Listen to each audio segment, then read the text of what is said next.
to his left, back to his left, now his right, nutmegs his man into the area. Abdul Fattah with brilliant skill, lays it back. Ayew leads it. Here's Harry Winks, right footed off the crossbar. Leicester so close to an equaliser. They're still in possession.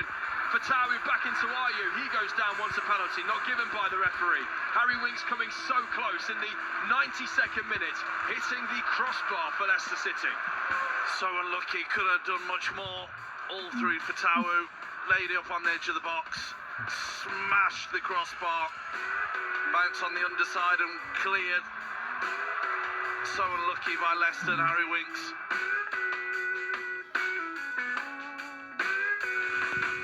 So that is how it happened on Tuesday night as Leicester City left the MKM Stadium with nothing to show for their efforts as they slipped out of the playoff positions in the Championship. And Matty, I suppose you are, just like probably myself and Rick as well, still as disappointed with how that one played out as you were on Tuesday night. Yeah, totally. I think you summed it up well before the game, the introduction. Leicester conceded soft goals again, Tuesday night, soft goals. Haven't played the best football. Certainly first half was lacklustre, poor, lethargic, no energy, mentality wasn't quite there. And the introduction sums up how it was. Really disappointing. Yes, you could say there was a response, but why weren't they expecting it from minute one? All have been in decent form. That's the way they're playing. They seem shell-shocked. It really surprising. At the minute, they alluded to it on the commentary. They seem to be playing in halves. One half, not bad. The other half, poor. It's not good enough. It's not a case of can you play well the full 90 minutes. People aren't expecting that. But when they're under a little bit of pressure or it isn't going the way, they've got to cope a little bit better than what they're doing presently. That was actually one of the most alarming things I think I took away from the commentary and the game on Tuesday night. And you've just reaffirmed the point there, Matty, that one of the biggest problems was that how you talked about a lack of the basics, a lack of the running, the urgency, the care, the desire. It's very easy for people who haven't played football at the professional level to throw those words around, but when a seasoned former professional footballer says it, you do have to sit up and listen somewhat. And actually, probably until the 80th minute, they lacked all of those things, and that just seems so alarming to me at this stage in the season, so early on, when everything is supposed to still be pretty fresh, pretty bright 11 games into the season. Yeah, it's a real concern.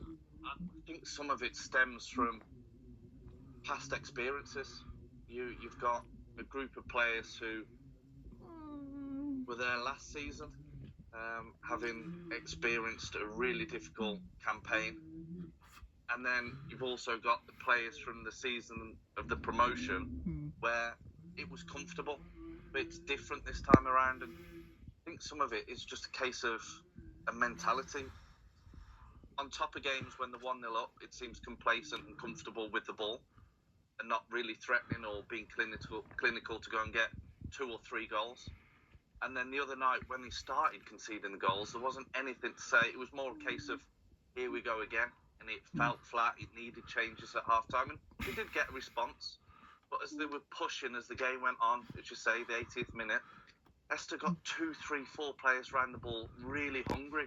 Now, were they put into that situation where they had to do something and got nothing to lose? Or then you question, where's that fight, commitment, effort to begin with throughout? You can forgive at times a lack of quality, but first half there was no fight, desire, commitment, and they were playing as individuals, not aware, and the basics of just running back. And the goal sums it up, 5 minutes in, and far too open, too much space, and you get punished. And it's very difficult to get back into a game when you're 2-0 down. Rick, I fear I may open a can of worms by asking you this next question, but how do you look back on Tuesday night? I mean, Matty's summed it up pretty much how I'd say. Just frustrating, but you could see it coming as well. I think there's been a bit of a false sense of security with the only having 1 defeat in the first 10. But we'd also only won 4. A lot of draws that could have gone either way. Yeah, some results you'd say we should have done better. Certainly the recent home games against Pompey and Wrexham, but there's been a few others that I think we've probably been fortunate to get away with a draw. The attitude, I don't know whether it's the second half against Portsmouth that then was taken into the Tuesday game, but that really concerning. We're 45-minute team at best at the minute, which is just not good enough. That we just seem to be off it from the off. I was listening to the post-match stuff with Matty and Jack from the other night, and being a yard off it, you can close down the players. We were 2-3 yards off it, and we were 2-0 down before you knew it. And that's absolutely right. The players just were not. They weren't intense enough. And that's really worrisome. Yes, we have players away on international duty, but there's a nucleus of this squad that were around for the whole 2 weeks, and they just seem, I don't know what's gone on recently, but a little bit like what we were like under Steve Cooper, where we were, relying on individual moments to snatch results, and then it really spiralled. And I do worry that it's just not there, and I don't know what the problem is. There's many problems we can probably pinpoint, but yeah, really concerning. Do you get the sense that there is an unknown problem then that's kind of, I wouldn't say a mitigating factor, but that just isn't quite visible yet, that is causing all the other problems?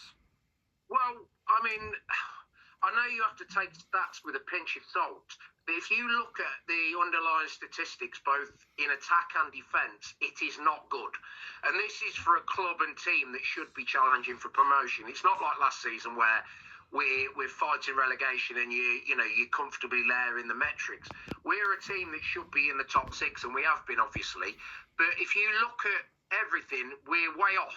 So if the results start to creep to come, i.e. badly, then it's actually no surprise. We're reverting to what should be happening. So yeah, it's concerning. But the other thing as well is he's putting faith in players that have failed here, that are carrying a lot of baggage, rightly or wrongly, and expecting a different outcome. Now, fair enough, you wipe the slate clean, you come in, you don't want to cast aspersions and make judgments, but if you're then getting the same output from what these players gave under other regimes, you can't expect anything else. You can't be surprised.